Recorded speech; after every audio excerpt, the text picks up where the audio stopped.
Hello guys, ഓണമൊക്കെ ആയില്ലേ? നമുക്കൊരു പൂക്കളം ഇട്ടാലോ? യഥാർത്ഥ പൂക്കൾ യൂസ് ചെയ്തിട്ടില്ല, കുറച്ച് പേപ്പേഴ്സും കാർഡ്ബോർഡും ഒക്കെ യൂസ് ചെയ്തിട്ടാണ് നമ്മുടെ ഇന്നത്തെ ആർട്ടിഫിഷ്യൽ പൂക്കളം സെറ്റ് ചെയ്തിട്ടുള്ളത്. ഇതിന് വേണ്ടിയിട്ട് നമ്മളിവിടെ യൂസ് ചെയ്തിട്ടുള്ളത് ഫെവിക്കോളും ക്രേപ്പ് പേപ്പേഴ്സും പിന്നെ ഒരു പീസ് കാർഡ്ബോർഡുമാണ്. ഇനി ക്രേപ്പ് പേപ്പേഴ്സ് എന്ന് വെച്ച് കഴിഞ്ഞാൽ അറിയാൻ പാടില്ലാത്തവർക്ക് വേണ്ടിയിട്ട് പറയാം. ഫ്ലവർ മേക്കിങ്ങിനൊക്കെ നമ്മൾ നോർമലി യൂസ് ചെയ്യുന്ന ഒരു തരം ഷീറ്റാണ്. ഈ ഒരു ഷീറ്റിന് ഞാൻ വാങ്ങിച്ച സമയത്ത് ഇതിനൊരു ഷീറ്റിന് 7 രൂപയായിരുന്നു വന്നിട്ടുണ്ടായിരുന്നത്. ഇത് അത്യാവശ്യം നല്ല വലിപ്പമുള്ള ഷീറ്റ് ആയതുകൊണ്ട് തന്നെ എനിക്ക് അധികം ഷീറ്റുകളൊന്നും എടുക്കേണ്ടി വന്നിട്ടില്ല. പിന്നെ ദേ ഇതുപോലെ ഒന്ന് വലിച്ച് പയ്യെ ഒന്ന് നീട്ടി കൊടുത്തു കഴിഞ്ഞാൽ കുറച്ചുകൂടി ഒരു നീളം കിട്ടും നമുക്ക്. ഇനി ഇതൊന്ന് ചെറിയ ചെറിയ പീസുകളായിട്ടൊന്ന് കട്ട് ചെയ്തെടുക്കണം. അതിന് വേണ്ടിയിട്ട് ആദ്യം തന്നെ ഈ ഷീറ്റിനെ ഒന്ന് നിവർത്തിയിട്ടിട്ട് ഇതേപോലെ അങ്ങോട്ടും ഇങ്ങോട്ടും ഒരു 6 ആഗ് രീതിയിലൊന്ന് മടക്കിയെടുക്കണം.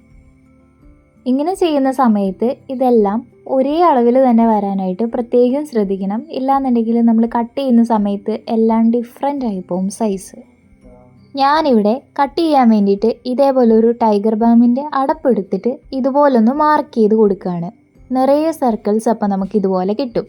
ഇനി ഇതിൻ്റെ ഓരോ സർക്കിൾസ് ആയിട്ട് നമുക്കിങ്ങനെ കട്ട് ചെയ്ത് എടുത്താൽ മതി.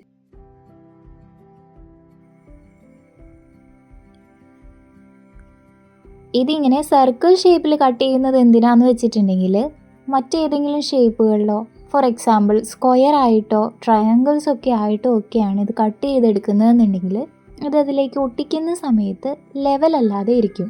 അതായത് മറ്റു ഷേപ്പുകളിലൊക്കെ ഒട്ടിക്കുമ്പോൾ ചില സ്ഥലത്ത് ഉയർന്നും ചില സ്ഥലത്ത് താഴ്ന്നും ഒക്കെ ആയിരിക്കും ഇരിക്കുന്നുണ്ടാവുക. അങ്ങനെ ഇരിക്കുന്ന സമയത്ത് നമ്മളതൊന്ന് കട്ട് ചെയ്ത് മാറ്റേണ്ടതായിട്ട് വരും. അപ്പോൾ നമ്മളുടെ എക്സ്ട്രാ ടൈമും എഫേർട്ടും ഒക്കെയാണ് വെറുതെ വേസ്റ്റായി പോകുന്നത്. മാത്രമല്ല ഇതേപോലെ സർക്കിൾ ഷേപ്പിൽ ചെയ്യുമ്പോൾ ഒരു ഫ്ലവറിൻ്റെ റിയലിസ്റ്റിക് എഫക്റ്റ് കിട്ടാൻ വേണ്ടിയിട്ട് ഇത് നമ്മളെ ഒരുപാട് ഹെൽപ്പ് ചെയ്യുന്നുമുണ്ട്.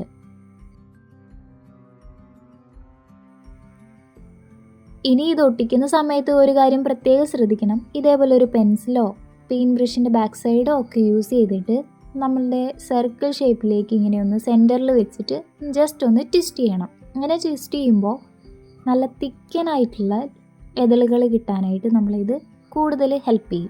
ഞാനിവിടെ ഭയങ്കര സിമ്പിളും പണ്ട് മുതലേ ഉള്ളൊരു ഡിസൈനുമാണ് ഇവിടെ ചൂസ് ചെയ്തിട്ടുള്ളത്. നിങ്ങൾക്ക് നിങ്ങളുടെ ഇഷ്ടത്തിനനുസരിച്ച് നല്ല വെറൈറ്റി ആയിട്ടുള്ള ഡിസൈൻസ് ഒക്കെ ട്രൈ ചെയ്യാവുന്നതാണ്.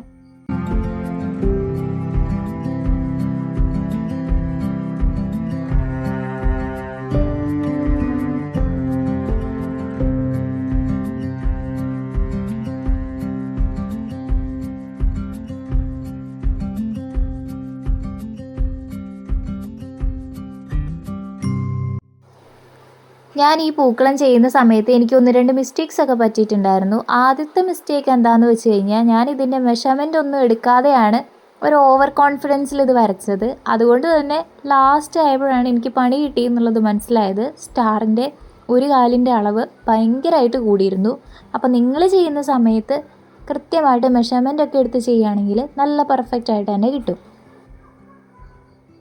രണ്ടാമത്തെ മിസ്റ്റേക്ക് എന്താണെന്ന് വെച്ച് കഴിഞ്ഞാൽ ഞാൻ ആദ്യം തന്നെ ചാടിക്കയറി അവിടെ ഇവിടെയൊക്കെ ഗ്ലൂ തേച്ച് വെച്ചു. പക്ഷേ ഒരെണ്ണം ചെയ്ത് വരുമ്പോഴേക്കും അടുത്ത സ്ഥലം ഉണങ്ങിയിട്ടുണ്ടാവും. അങ്ങനെ നമ്മളെ ഗ്ലൂ കുറച്ച് വേസ്റ്റ് ആവാനായിട്ടുള്ള ചാൻസസ് ഉണ്ട്. അപ്പോൾ ഇതൊക്കെ ഒന്ന് ശ്രദ്ധിക്കുക. ഞാനിവിടെ എനിക്ക് പറ്റിയ മിസ്റ്റേക്സ് ഒക്കെ എടുത്ത് ഹൈലൈറ്റ് ചെയ്ത് പറയാൻ കാരണം എന്താണെന്ന് വെച്ച് കഴിഞ്ഞാൽ നിങ്ങൾ ചെയ്യുമ്പോൾ ഇതൊക്കെ ഒന്ന് ശ്രദ്ധിച്ചു കഴിഞ്ഞാൽ അടിപൊളിയായിട്ടുള്ള പൂക്കളം ഉണ്ടാക്കിയെടുക്കാൻ പറ്റും.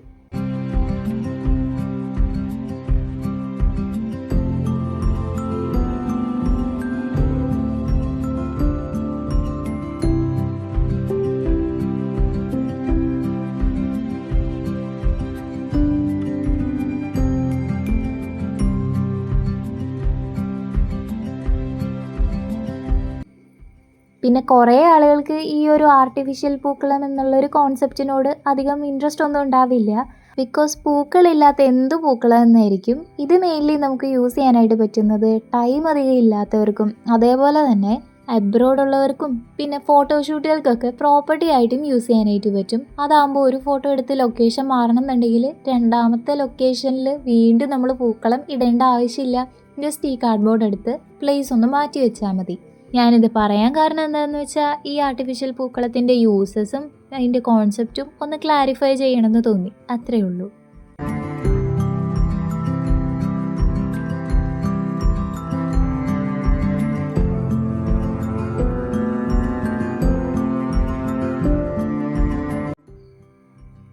ഇനി പൂക്കളത്തെ ഒന്ന് ഹൈലൈറ്റ് ചെയ്യാൻ വേണ്ടിയിട്ട് നമ്മളിവിടെ യൂസ് ചെയ്തിട്ടുള്ളത് ഗ്രീൻ കളറിലെ ക്രീപ്പ് പേപ്പേഴ്സാണ്. അതിങ്ങനെ ഒരു ബോർഡേഴ്സ് ആയിട്ട് ഇങ്ങനെ ഫസ്റ്റ് ലെയറും സെക്കൻഡ് ലെയറും ഒന്ന് വെച്ച് കൊടുക്കുന്നുണ്ട്.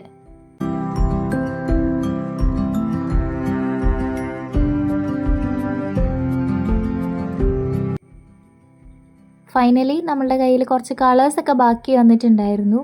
ഞാനതിൽ ഓറഞ്ചും യെല്ലോ കളറും എടുത്തിട്ട് ഇതിൻ്റെ ചുറ്റും ഒന്ന് വെച്ച് കൊടുക്കുന്നുണ്ട്.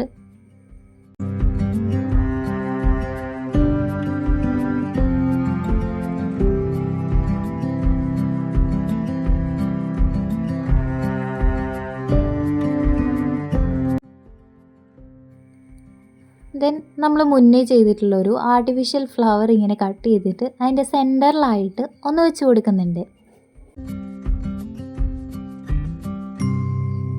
ഇതിങ്ങനെ മുറ്റത്തൊക്കെ ഇരിക്കുന്ന കണ്ടു കഴിഞ്ഞാൽ ഒരു ആർട്ടിഫിഷ്യൽ പൂക്കളാണെന്ന് കണ്ടു കഴിഞ്ഞാൽ പറയൂ, ഒറ്റ നോട്ടത്തിൽ ഇതൊരു ഒറിജിനൽ പൂക്കളാണെന്നേ തോന്നുള്ളൂ. സംഭവം നല്ല റിയലിസ്റ്റിക് ആയിട്ടുണ്ട്. വീഡിയോയിൽ കാണുന്നേക്കാളും കളറും വലിപ്പവും ഒക്കെയുള്ള പൂക്കളാണിത്. അപ്പോൾ നമ്മുടെ വീഡിയോ ഇഷ്ടപ്പെട്ട് കഴിഞ്ഞാൽ ചാനലൊന്ന് സബ്സ്ക്രൈബ് ചെയ്യുക, ലൈക്ക് ചെയ്യുക, കമൻറ്റ് ചെയ്യുക.